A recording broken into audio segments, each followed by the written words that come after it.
Shalom, Bapak Ibu Saudara yang dikasih oleh Tuhan. Saat ini kita akan membahas tentang Efraim dan Manasye, sebuah perjalanan kehidupan yang perlu kita ketahui sebagai umat Tuhan.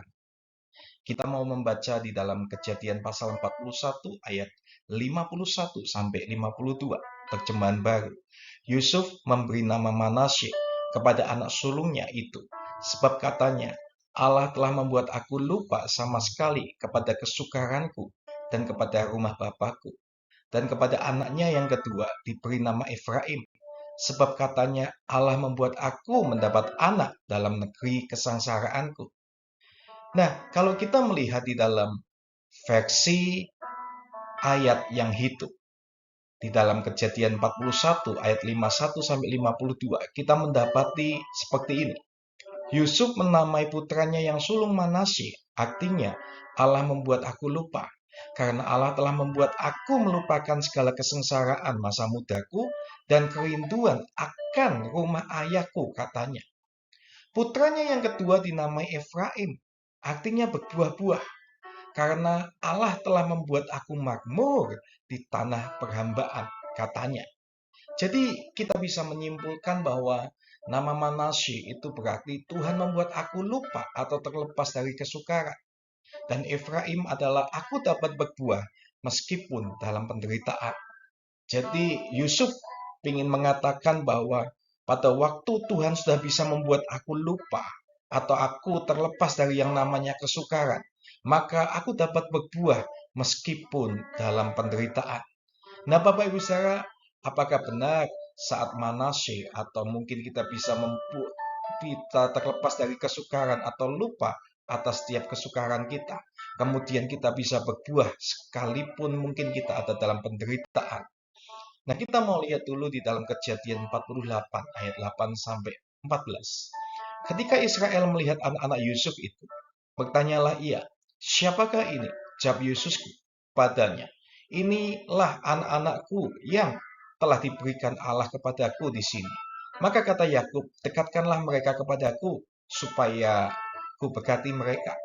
Adapun mata Israel telah kabur karena tuanya, jadi ia tidak dapat lagi melihat. Kemudian Yusuf mendekatkan mereka kepada ayahnya, dan mereka dicium serta didekat oleh ayahnya. Lalu berkatalah Israel kepada Yusuf, "Tidak kusangka-sangka bahwa aku akan melihat mukamu lagi, tetapi sekarang Allah bahkan memberi aku melihat keturunanmu." Lalu Yusuf menarik mereka dari antara lutut ayahnya, dan ia sujud dengan mukanya sampai ke tanah. Setelah itu Yusuf memegang mereka berdua. Dengan tangan kanan dipegangnya Efraim, yaitu di sebelah kiri Israel, dan dengan tangan kiri Manasye, yaitu di sebelah kanan Israel. Lalu didekatkannya lah mereka kepadanya. Tetapi Israel mengulurkan tangan kanannya dan meletakkan di atas kepala Efraim, walaupun ia yang bungsu, dan tangan kirinya di atas kepala Manasye. Jadi tangannya bersilang, walaupun Manasye yang sulung. Ketika Yusuf melihat bahwa ayahnya meletakkan tangan kanannya di atas kepala Efraim, hal itu dipandangnya tidak baik, lalu dipegangnya tangan ayahnya untuk memindahkannya dari atas kepala Efraim ke atas kepala Manasye. Katanya kepada ayahnya, "Jangan demikian ayahku, sebab inilah yang sulung, letakkanlah tangan kananmu ke atas kepalanya." Tetapi ayahnya menolak, katanya, "Aku tahu, anakku, aku tahu. Ia juga akan menjadi suatu bangsa, dan ia juga akan menjadi besar kuasanya. Walaupun begitu, adiknya akan lebih besar kuasanya daripadanya. Dan keturunan adiknya itu akan menjadi sejumlah besar bangsa-bangsa." Jadi di sini kita tahu bahwa Yusuf menginginkan Manasye itu yang sulung yang mendapat berkat yang utama. Setelah itu Efraim. Tapi ternyata si Yakub atau Israel ayahnya ini malah memberikan tangan kanannya atau yang sulung itu kepada Efraim yang bungsu, sedangkan tangan kirinya diberikan berkat kepada Manasye yang sulung. Jadi ada sebuah pembalikan, Bapak Ibu Saudara. Nah, apakah Yakub itu melakukan sebuah kesalahan? Ternyata Bapaknya itu memang tahu. Itu bukan sebuah kesalahan, Bapak Ibu Saudara. Cuma kita perlu tahu bahwa Yusuf itu ternyata tidak benar dalam menaruh susunan kehidupan. Yakub atau Israel itu punya pengalaman kehidupan kerohanian. Dia pernah bergumul melawan Allah dan dia menang. Dia ingin memberikan pemahaman kepada Yusuf tentang susunan kehidupan yang Tuhan inginkan dalam perjalanan hidup manusia. Nah, apa maksudnya Bapak Ibu Saudara? Orang Kristen itu seringkali banyak ingin lepas atau mungkin lupakan masalahnya dahulu, baru berkata, aku akan berbuah. Jadi, banyak orang Kristen ingin mengalami manasye lebih dulu, ingin lepas dari masalah atau lupa dari masalah, baru orang Kristen akan mengalami Efraim, berbuah atau jadi berkat. Berapa banyak di antara kita, Bapak Ibu Saudara, yang seringkali mengatakan, Tuhan, aku ingin lepas dari masalahku, aku ingin melupakan masalahku, maka nanti aku akan berbuah. Bapak Ibu Saudara, ternyata keinginan Tuhan itu tidak seperti yang kita inginkan, Bapak Ibu Saudara. Nah, seharusnya yang perlu kita tahu bahwa Efraim harus terjadi lebih dahulu daripada Manasye. Kita harus fruitful dulu. Kita harus berbuah terlebih dahulu. Baru Tuhan bisa membuat lupa akan kesukaran. Kalau Anda ingin melupakan semua penderitaan, maka harus berbuah lebih dulu. Jadi, jangan tunggu Tuhan melepaskan kita dari kesesakan dulu, lalu kita mau berbuah. Tetapi kita berbuah lebih dulu, maka kesesakan itu akan terlupakan dalam hidup kita, Bapak Ibu Saudara. Lakukan yang terbaik apa yang di tangan kita. Apapun keadaan kita, situasi, lokasi mungkin yang membuat kita terhimpit. Tapi maka Tuhan akan melepaskan kita dari masa kesesakan dan membuat kita lupa akan penderitaan yang kita alami. Tapi Tuhan menginginkan Efraim harus kita lakukan dulu, berbuah dulu. Kemudian Manasye kita akan alami, yaitu kita akan terlupa atau terlepas dari masalah kita, Bapak Ibu Saudara. Nah, lalu kita tahu bahwa tujuan Tuhan dalam kehidupan kita itu adalah berbuah atau berkualitas, Bapak Ibu Saudara. Nah, bagaimana berbuah atau berkualitas di dalam yang namanya penderitaan? Yang pertama, untuk berbuah dan berkualitas dalam penderitaan, kita harus menikmati dan menghargai proses yang kita alami, Bapak Ibu Saudara. Apa yang kau alami saat ini? Apapun mungkin penderitaan yang kau alami. Nikmati itu. Hargai proses Tuhan. Hargai setiap proses yang kita alami dalam penderitaan ini, Bapak Ibu Saudara. Kita mau nikmati dan hargai itu, Bapak Ibu Saudara. Kalau kita melihat di dalam Mazmur pasal 23, Bapak Ibu Saudara, kita tahu bahwa domba itu tidak selalu ada di padang rumput hijau dengan satu tempat.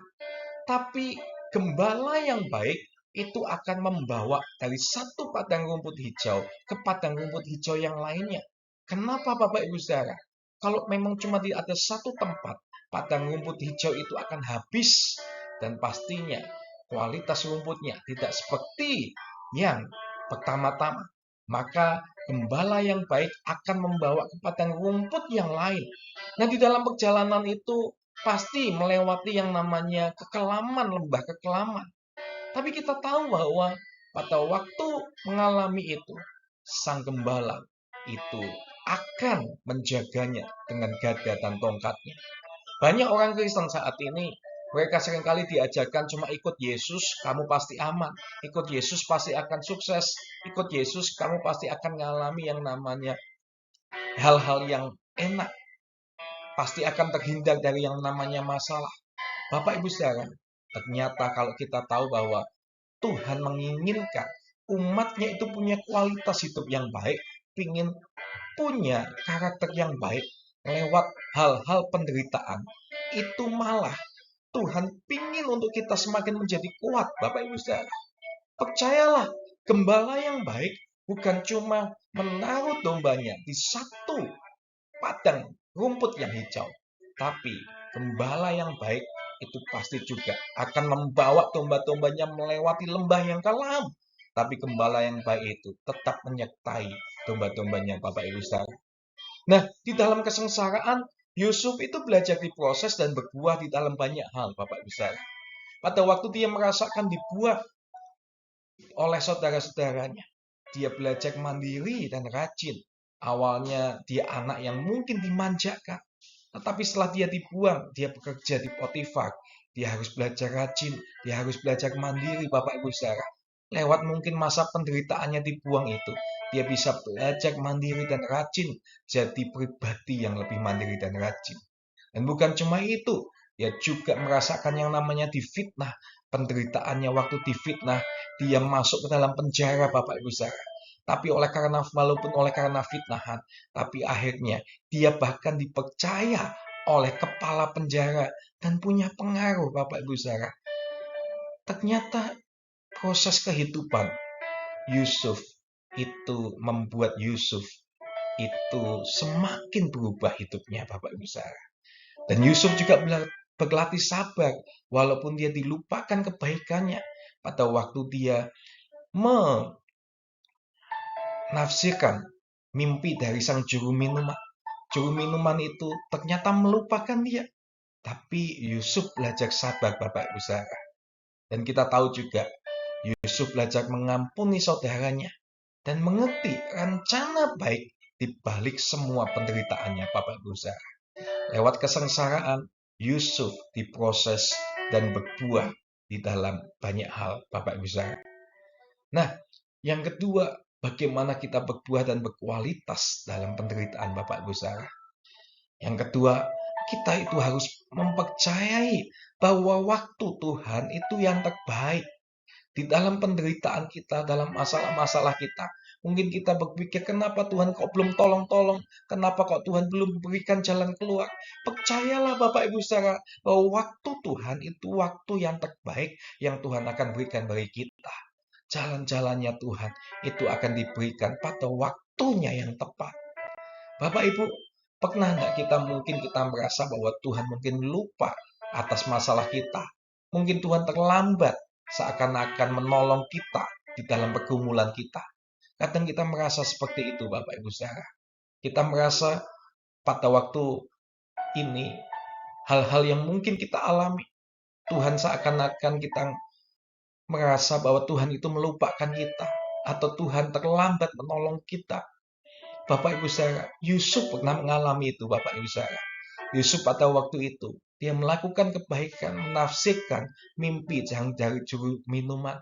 Tapi ternyata juru minuman itu pada waktu diangkat oleh Firaun, dia lupa dengan Yusuf.